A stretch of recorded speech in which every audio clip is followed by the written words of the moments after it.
Yes, guys, welcome to Chasing Green Arrows. This is FPL Insight. I'm Gianni, the FPL guy, and he's Dean, the Football Insider. Dean, how you doing? I'm okay, mate. I mean, I'll be honest, I had a bit of a mare at the weekend in terms of FPL. I mean, it was expected. We spoke about it on Friday. I only fielded 9 players, so it was never going to be the best week of my life. But, Brozier came up short for me again. I'd had him as captain as well, put some faith in him. Elyounoussi I had in there as well. I just thought I'd spotted something there that might give me a bit of an edge. He got 3 points, but I could see something in him, and I thought he might deliver. Maybe I'll keep faith in him because I still see some good things. But yeah, overall, mate, I got 28 points. That is bad. That's really bad news.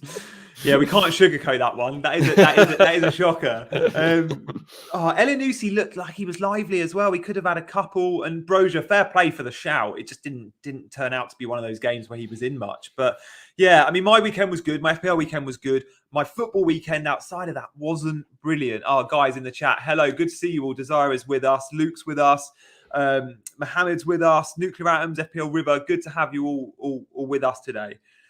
What did you think to the Carabao Cup final? Because that's where my weekend went downhill a bit on Sunday afternoon. It was some game, and I must admit, I loved the performance from Chelsea. But yeah, 21 answered pens, and then Kepa does that. Yeah, mate, I think it was one of the funniest finals I've ever seen in my life. Like, I was laughing through half of it. It was bizarre. I mean, it was open, it was fun, it was enjoyable. Especially for a 0-0. The goals, I wouldn't have minded if they both stood. I saw, very little in both. But obviously, you're, any Chelsea fan that was watching those Liverpool celebrations get curbed after they had all sorts, smoke bombs and all sorts coming from the Liverpool end, and then suddenly they've got to put those away.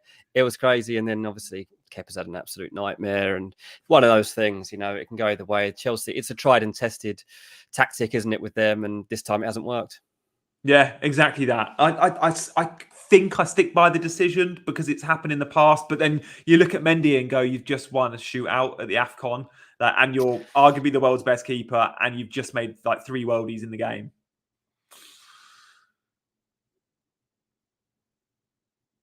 Looks like our internet might have gone a bit funny. Hopefully you guys are still with us. Looks like we may have frozen for just a sec. Yeah, I'm back. I think we're back. We're back. Yeah, it was just one of those things with Mendy. It's always hard to be like hindsight merchant on that one, isn't it? Yeah, I mean, did he save a pen at Africa? We were talking about this earlier. I was trying to think back to the shootout and whether they just missed the target or whether he actually saved any. I don't think he did save one. I don't think he did. I mean, my actual theory on it was that Tuchel didn't have to go through with the substitution, even if it was prearranged. What I would have done personally, and what I think could have worked, is to get a message to Mendy and be like, we're not making that sub anymore. You're staying in for the pens. You've been unbelievable. Win this final for us, mate. Just make a save that gets us this trophy. You're our man of the match. Do it. It might have made him feel 100 foot tall and motivate him to really get there and make that save. Because, yeah, like the people are saying in the comments here, the save from Mane is one of the best saves Wembley has ever seen. It was unbelievable, wasn't it? Yeah, it was. He's absolutely some player. And you look at him and go, how can I have the world's best keeper in and still sub him off? And I also look at the height and go, like, he feels the goal. And we saw with that Mane save, like the way he can just make himself so big. That must be very difficult to take a penalty against. What is he, 6'5" versus 6'1" Kepa? But we know statistically Kepa has that record, but things change. And I don't think Mendy's probably saved too many. He's probably not faced a huge amount either. So it's a very small sample size. Yeah, look, I think it's also for all of us, we've just been studying it closely and looking at FPL options going forward as well, because Chelsea obviously coming back into play after a little while without playing, and Liverpool options and Jota figuring. There's a few things to talk about throughout this episode about how we deal now with assets from both teams. Yeah, exactly that. And in the next half an hour, we've got a couple of cool features coming up. We've got Dean's notebook. Then we're going to look at the eye test report. And guys, by the way, from the eye test report, there's 2 players that played in yesterday's Carabao Cup final that we should definitely have a look at in FPL. And I promise you, they're not on many watch lists and they're very lowly owned players. We're also going to play FPL Visa. But first up, we're going to have a look at our teams.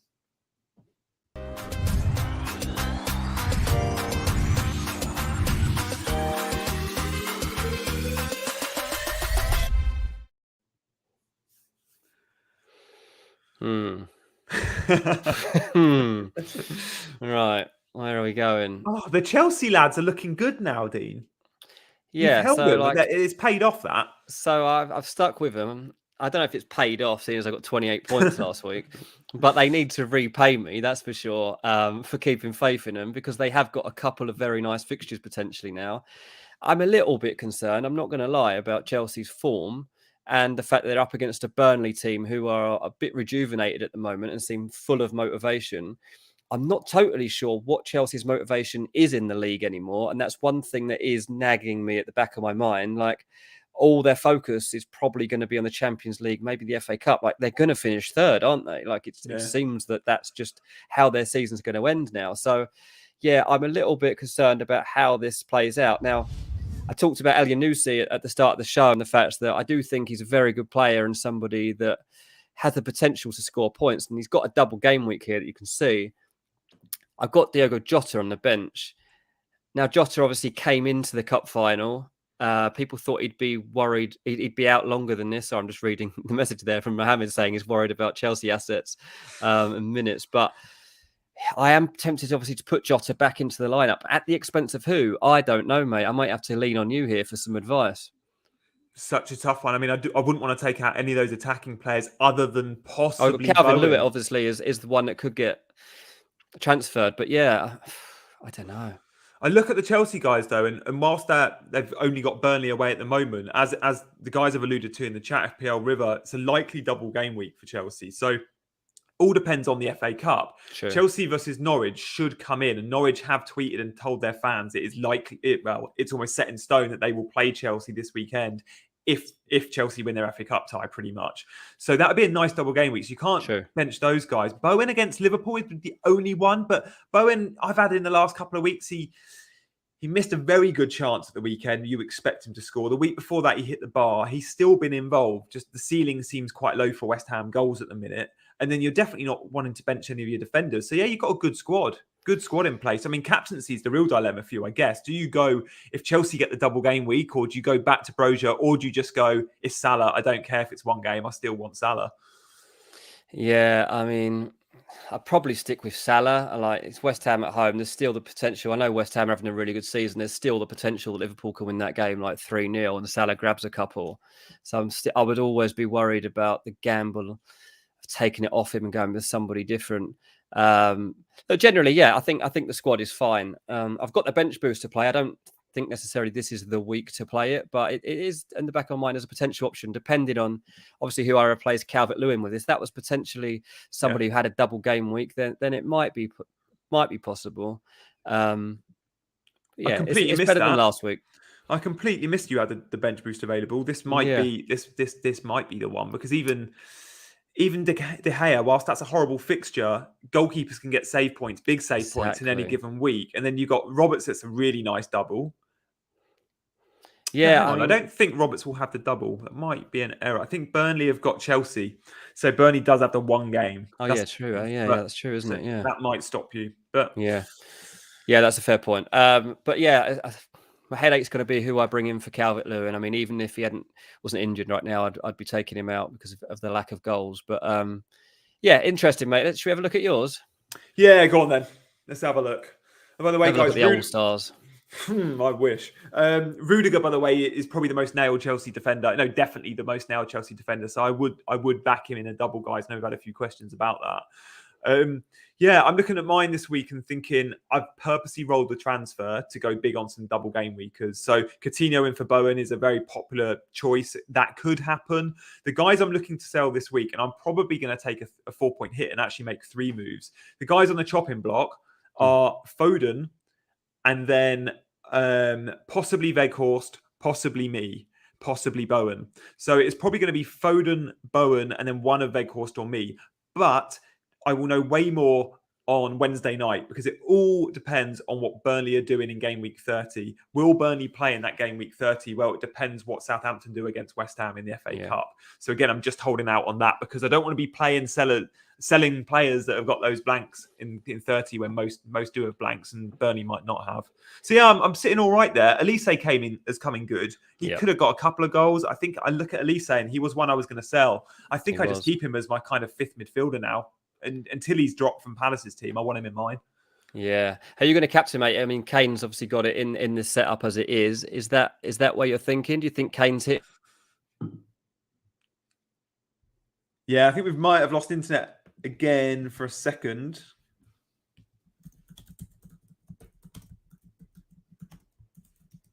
You can hear. Good. Okay. Sorry, guys. I think the internet may have gone just for a sec, but yeah, captaincy. I always do like to back the double game weekers, and I know Salah and Kane have both got okay fixtures and can both go big. But I'm thinking if I do go big on perhaps a Chelsea midfielder, and Chelsea have got Burnley, Norwich, I think I might go back there for captaincy, and it's going to be someone that stung me in the past, and that is Kai Havertz, I think. But we'll speak more about Havertz when I do my eye test report in a bit, perhaps. Yeah, that is very interesting. And obviously, you've got some hits there. There's some chips to use still. Holding them back? What are we doing? Yeah, it's a tough one because that's so important. I've got 2 free hits still. I think triple captaincy is probably going to go on Salah the week after. So Liverpool have a double in game week 29. It's not a great double. Like it's okay. It's Brighton and Arsenal, but both are away.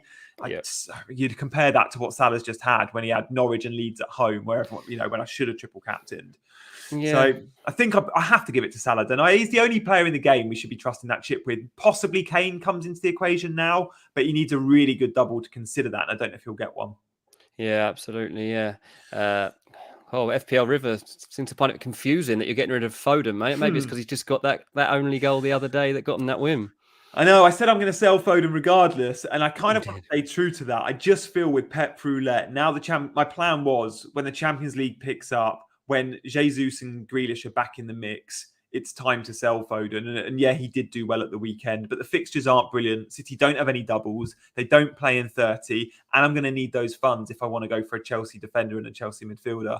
So yeah, I think Gianni's rolling chips for next season. Yeah, I think I'm going to wait for those free hits in game week 33, which will be a blank and a double. So blank for some, double for others. And 36, which is possibly going to be one of the biggest doubles we've ever seen, where we could have like 16 teams playing twice. So yeah, that's where I think I'm at. Yeah, that's interesting. Maybe I'll hold my bench boost back then for then, if that's what we've got coming up, mate. I mean, you are the planner, certainly not me. Yeah, I would say that would be seen as the template time to bench boost would be hold it to 36 for sure. Brighton very poor at home, says Luke. Yeah, good point. I think I'm pretty sure Salah's going to get the armband in game week 29. I just can't miss up that opportunity again on Salah, and he is on form, and there's no Champions League round there. But enough of our teams. Let's have a look now at what Dean's been up to with his notebook.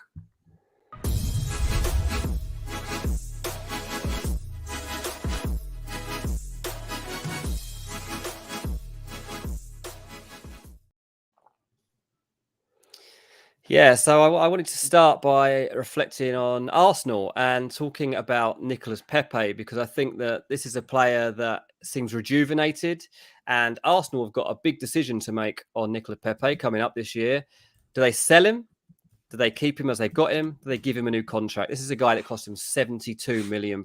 Now, look, there's no doubt about it. They overpaid for Nicolas Pepe. Like, we all know that by now. But they paid it. Now they need to get some returns for that investment. And Nicolas Pepe is starting to show signs that he might actually be able to do that. And from what I'm hearing, Arteta has, increased confidence in the fact that he can actually repay him now, and that he can fit into this model that Arteta is building. Now, typically, I don't think he does fit into the way that Arsenal set up, but they've been having conversations recently, and they've been working on ways to get Pepe into this side.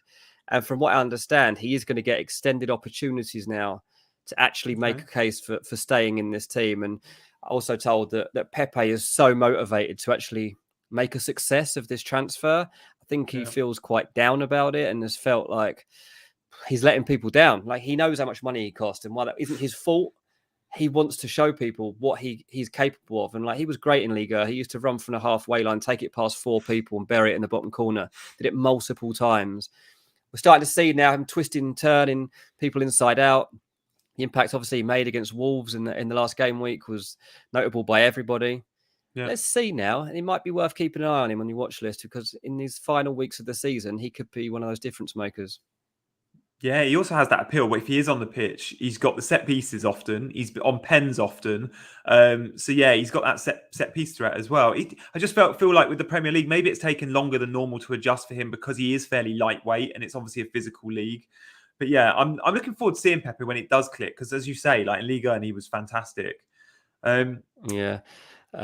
Exactly that. Someone asking there, Sugar Bender, how long we've been streaming for. We start at 7 p.m. UK time every Monday and every Friday, mate. So try to get here if you can. We do accept excuses, but try to get here anyway.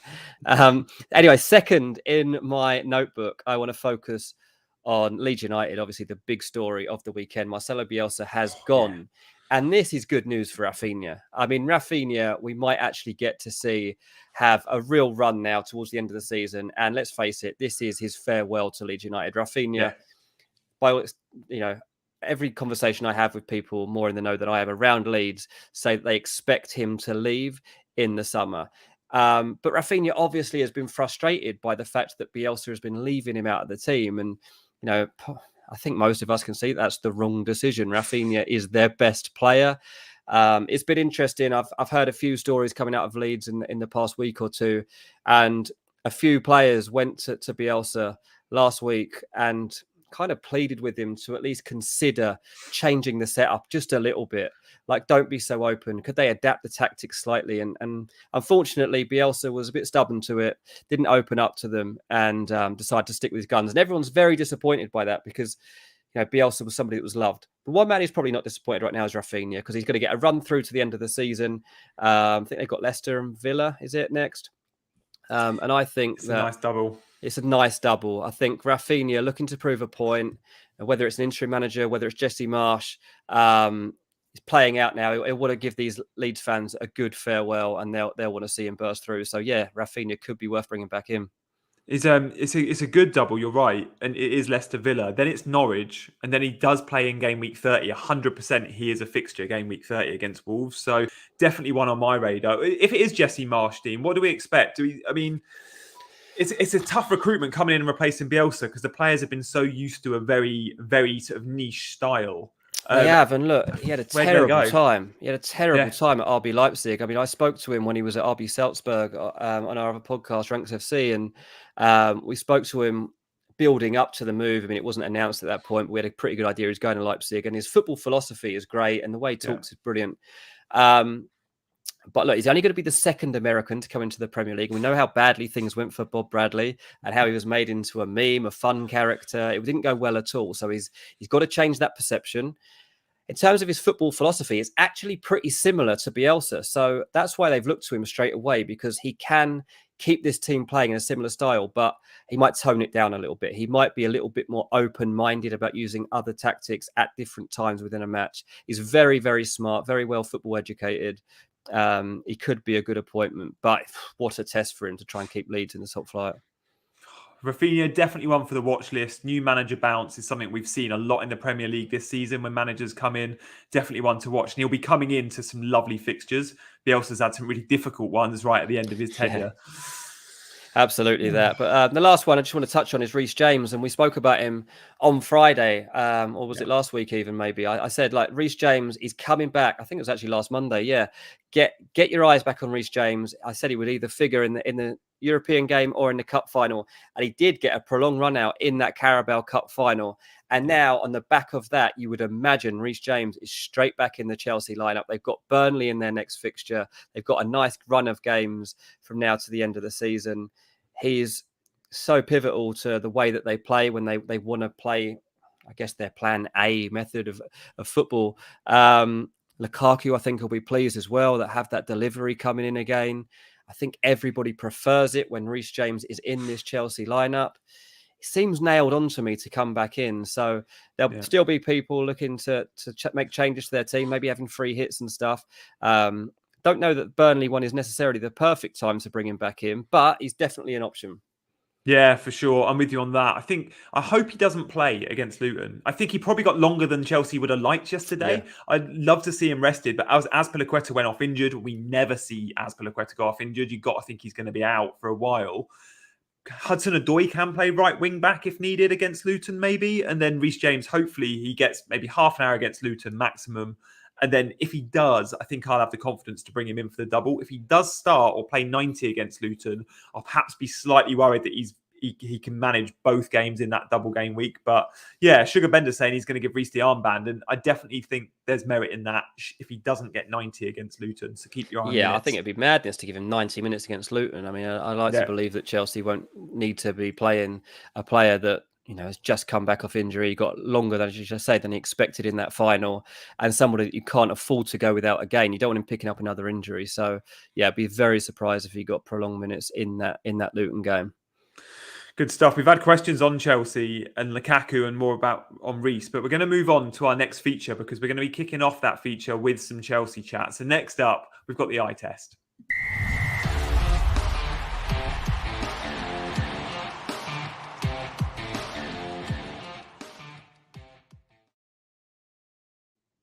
Watching the Carabao Cup final, for me, the best Chelsea player, certainly in the first half by country mile, was Kai Havertz. I think he did well in the second half and carried on in extra time. Really played well, both behind Lukaku when he came on, but as the leading number 9. And I just look at that Chelsea front three at the moment, and with Ziyech injured and with Mount not fit enough to play 90, I'm sure he will be in the not too distant.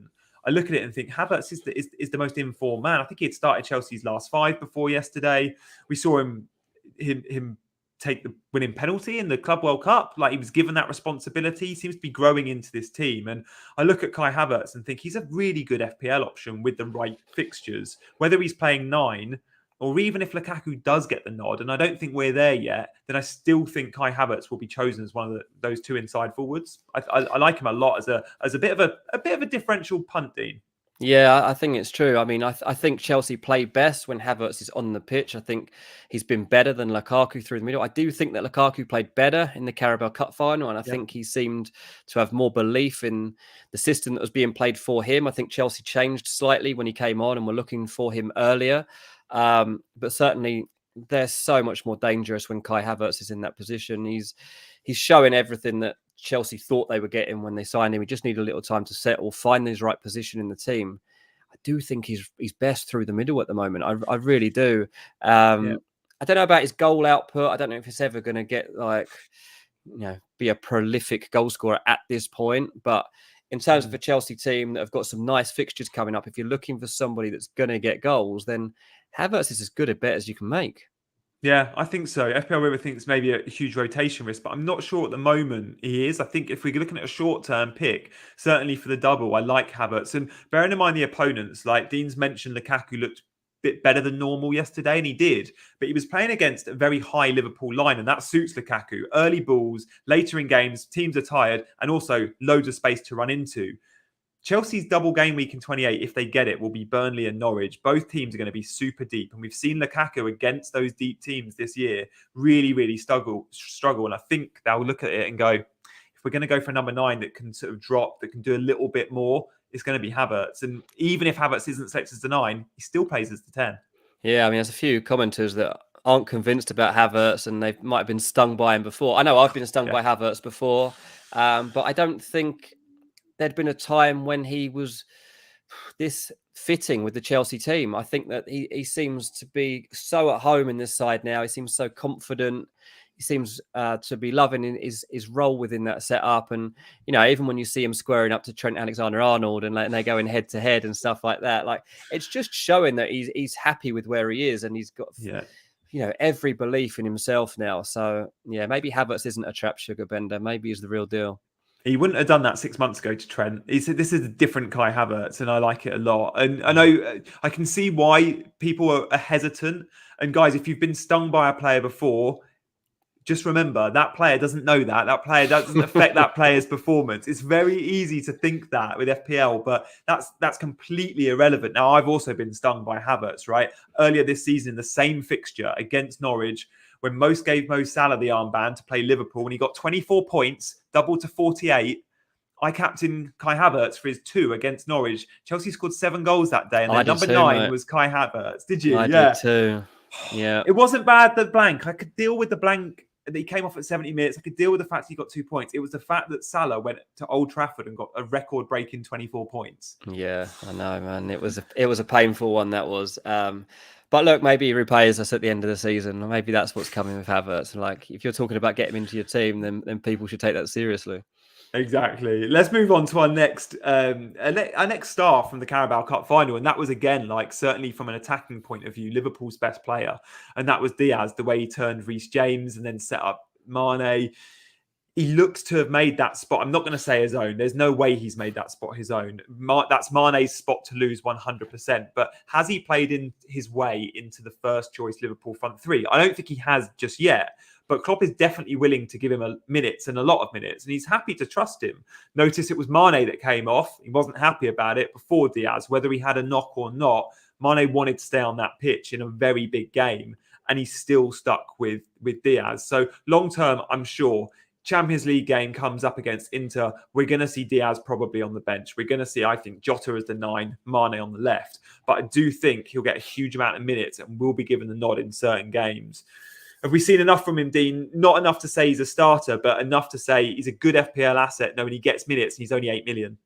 Undoubtedly. I mean, when we first started this show, I think one of the first things I spoke about was Luis Diaz, and Liverpool were getting ready to give him a proper run in this team. And we've seen it over the past week or so, and he's unbelievable. What a footballer. He fits into this system brilliantly. He looks just like a Liverpool player. Looks like he's been there for 2 seasons. Jurgen Klopp loves him. The Liverpool fans love him. He's got everything about him. And as you say, I think the best thing about him is even if he's not starting, it doesn't really matter, because when he comes on, he's going to be, 1, motivated to make the difference because he wants to get into that starting lineup. And 2, is the type of player that just makes an impact anyway.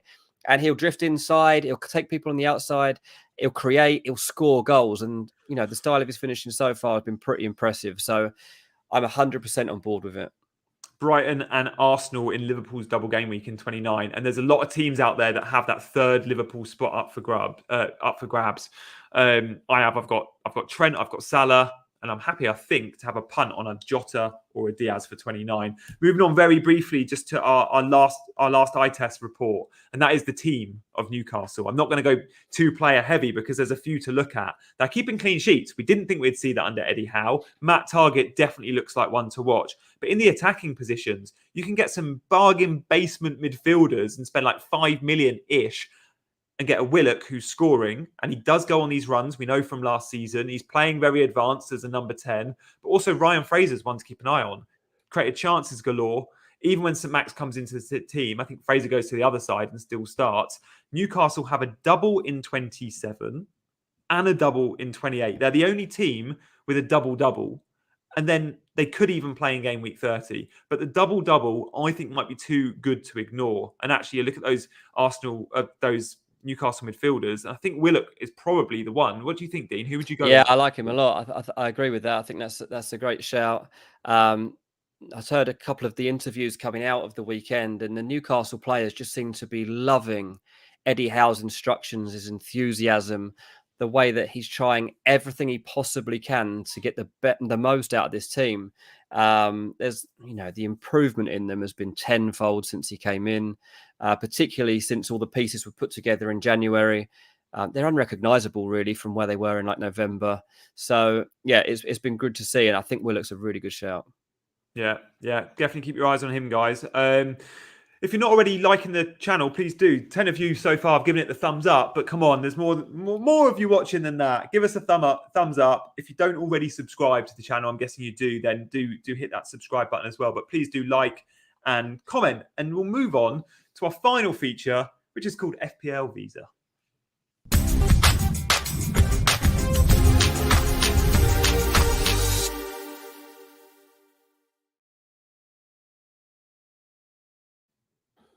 Yeah, FPL Visa. I usually take the lead here, where you throw them at me, and I give the main advice. But basically, we list 9 players: 3 defenders, 3 midfielders, 3 attackers, and we have to decide whether these guys would be accepted, delayed, or rejected on a visa.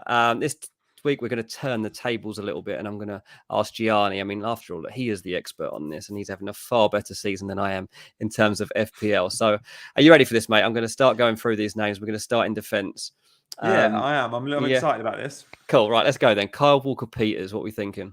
Oh, he's so good. I massively underestimated him. I called him average about 6 months ago. I was surprised Hassan Hunter would give him such faith and spent so much money on him. But what a player. And he looks so comfortable on the left. He looks more advanced. He is more advanced if you look at the touch maps than Livramento. Could have scored on Friday Night Football. Definitely one to bring in for me. Definitely accept. He's also got the double coming up as well. A nice double against Villa and Newcastle. Southampton defence, invest. Yeah, absolutely. I mean, you might have invented a new word there that is actually really, it's really timely, because you do want to invest in this Southampton team, and obviously like Livramento and Brozier. I mean, if you're like me and you're still waiting for that to pay off, but there's points all over this team. I'm just picking the wrong ones now in El Yunusi and Brozier, but yeah, definitely one to watch there. I'm going to move on, mate, and at number 2 we're going for Matty Cash. What are you saying here? Oh, it was good to get the chat going. Accept, they're with me on this. So, guys, let us know with Matt Cash. Are you going accept, delay, or reject? Give us those one words. I mean, I think most are going to be similar with me on this and go accept. But I haven't been impressed by Villa defensively. Again, against Brighton, they were lucky not to concede. I think I think it was McAllister who hit the bar. I'm only accepting because of the double game week and because they play in game week 30. But if you're already covered for 30 or you're using a free hit, I would say delay on Matt Cash. I think we perhaps overhyped Villa a little bit too much. We got very excited about Gerrard.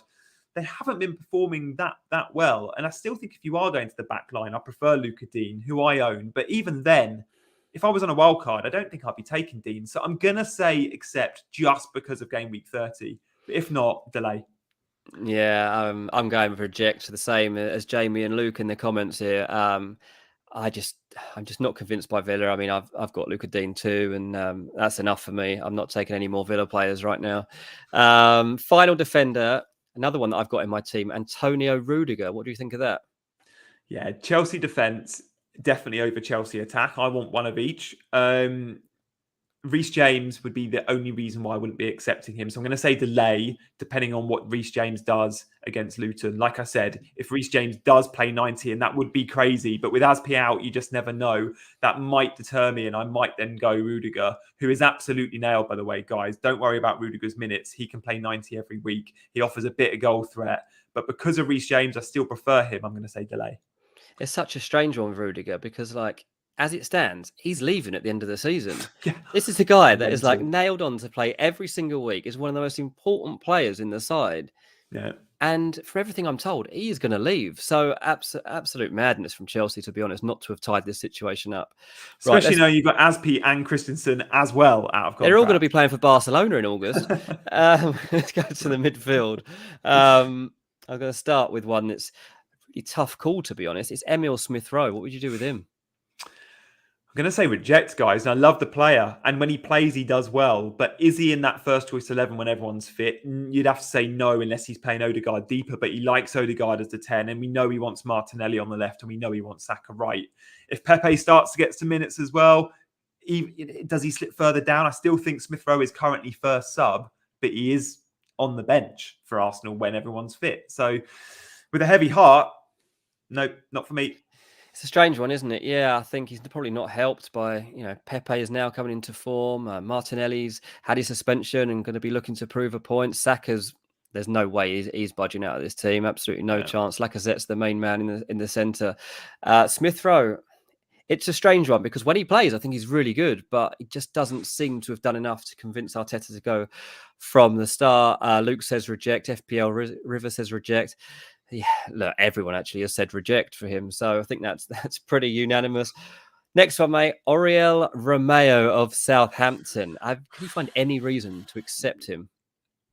FPL just isn't a game that rewards defensive midfielders. And if you have a defensive midfielder in your team, straight away you're saying, okay, you're playing the game wrong, or maybe they're on penalties and they score lots. I don't know. Jorginho at one point was going well because Chelsea were winning lots of pens. But Romeo is usually, if you're in a mini league and you're in a league with people with Romeo in, you expect to be above them. That's all I'll say on that matter. Don't be blinkered by one goal. Only casuals will be buying Romeo this week. And if you're watching this show, you're not a casual. Don't go there. I hope Romeo's not watching this show, mate, after the way you've just slaughtered him. But no, you're absolutely right. Like, players like that just do not fit into the FPL model. Maybe they should. Maybe they should bring us something that rewards players of his style and just give us another headache to consider every week. I'm sure you'd appreciate that. Final midfielder, mate, Jacob Ramsey. Oh, he's so good. And he is getting forward. Like, you look at the Villa formation, the way they play, and it's a 4-3-3. They had Ings and Watkins start at the weekend, which was a first for a while, with Coutinho behind because there was no Buendia. But regardless of the system, if it's 4-3-3 or 4-3-1-2, Ramsey is the one in that midfield three that gets into the box. And he seems to have really good timing to get in on those late runs. And because of that, he gets shots. And if he gets shots, we know eventually he'll get FPL points. Is he the best 4.5-ish player in the game? He's close. It's between him and Gordon, isn't it? But is your squad set up for that? I'm not so sure. So I'm gonna say delay, just because you might not have that dynamic where you need a 4.5 mid. Because if you can just go up a level, you can go to Elise at 5.5, and I'd go Elise all day long over Ramsey. Yeah, 100%. I understand exactly what you're saying there. Guys, if you're just joining us and you're wondering what on earth we're talking about, we're playing FPL Visa, where we go through a list of names and we accept, delay, or reject them on the basis of coming into our teams. We've got the last section to go now. We're heading into the strikers.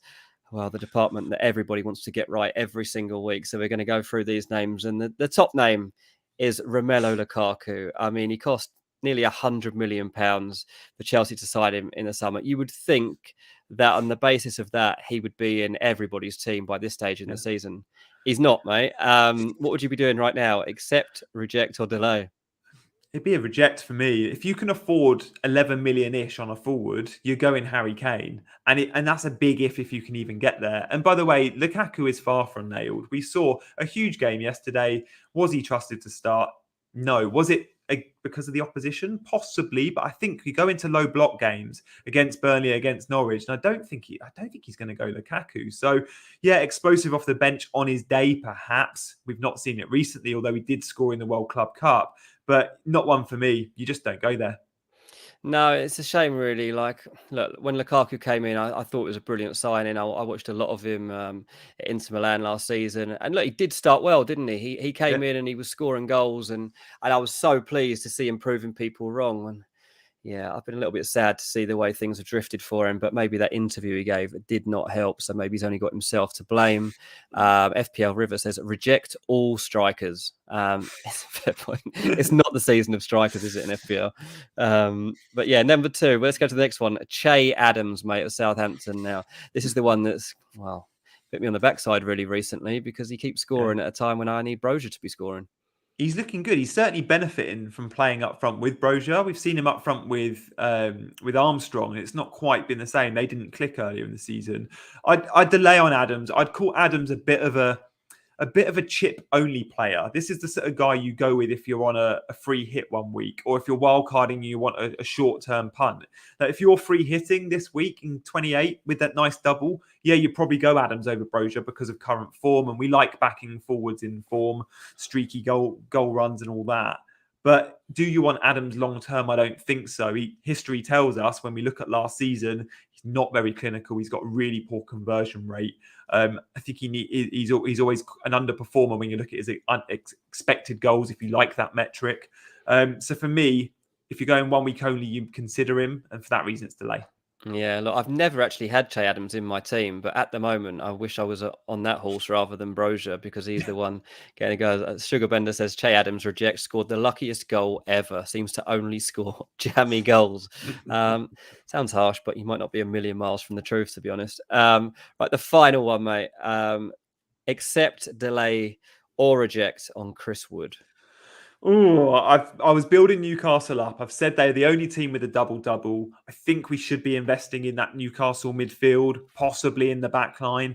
Even with the double-double, Chris Wood doesn't look like scoring. He's in that team and he's doing well in that team, sure. Like he's bringing midfielders into play. He's a brilliant target man. He's not going to score many goals. I'd be very surprised if even in the double-double, those 4 fixtures, if he got 2 goals, I'd be very surprised. Yeah, sure, he might get 1. But I look at the midfield and go, Fraser, Willock, both a lot cheaper. Wood is 6.7. This isn't a budget forward, considerably less than Butticè Adamses of this world. So for me, I reject Chris Wood.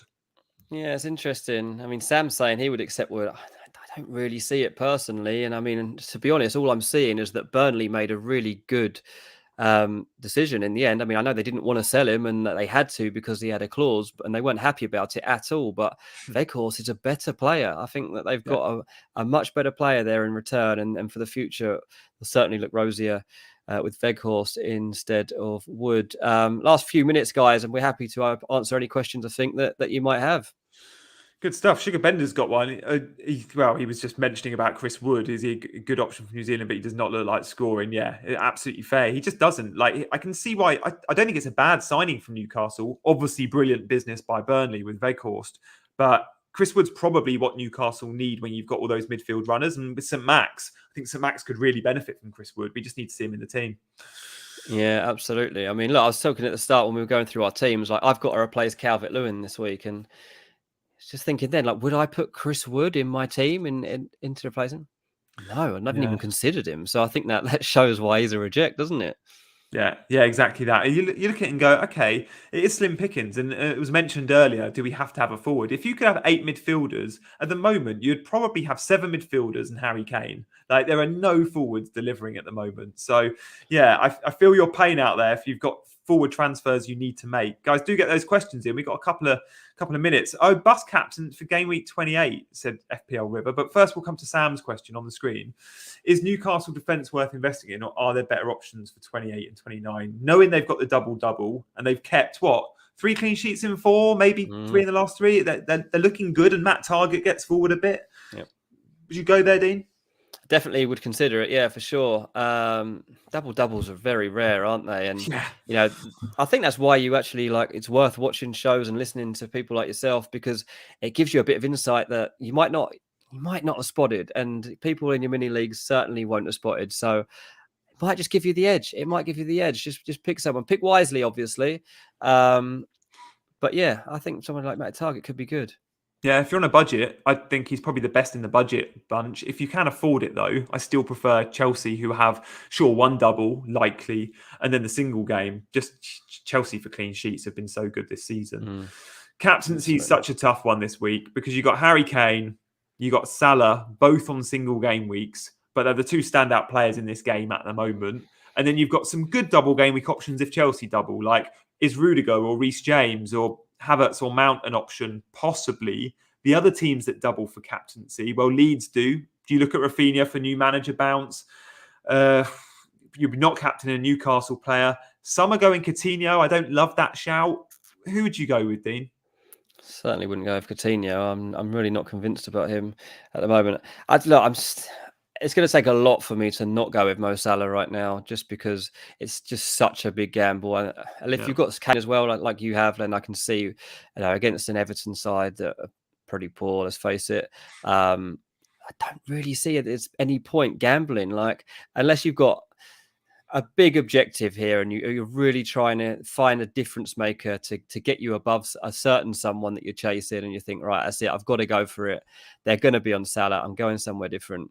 Then maybe look at other options, but otherwise just get on Salah or Kane. Luke says Tottenham have super fixtures coming up. I don't want to get rid of Reguilon. When is he actually going to start? I was really caught out by that one at the weekend because the messages out of Tottenham were that Reguilon was looking like he was ready. They were very confident that he was going to get the nod, and he wasn't ready. And it kind of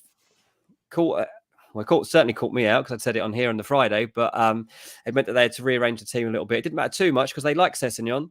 But yeah, honestly, I'd be tempted to get rid of him because at the moment, I'm not sure that you're going to get enough games out of him between now and the end of the season. And even when he does come in, I can't promise that he stays in the team. I think that Sessegnon's still going to get game time, so it's probably not worth keeping. Yeah, those Tottenham fullbacks, it's so tough to even know who is first choice now. Like Doherty played so well at the weekend.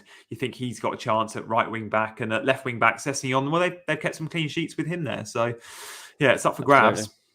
We'll do 2 more questions, should we, Dean? Yeah, let's go for it. So we've got Rudy asking Fraser or Willock. We kind of discussed this a little bit earlier, but would you go Willock? I think, Willock, if it's the two of them, then Willock just has the edge. I think he's just got a bit more in his locker and more likely to deliver a goal for you. Jamie asks, is Dubravka worth a hit? It depends who you've got, obviously, Jamie. Let us know who your keepers are, and we'll answer it if we got time. But, I mean, Dubravka, the double-double is nice, and with keepers, they don't need clean sheets to get points, so bear that in mind. If your keepers are 2 players playing single game weeks and you're selling one of them to have a doubler and a doubler, well, you make up that 4 points just in the 2 sets of appearance points, so I probably would. And we'll do the last question from FPL River.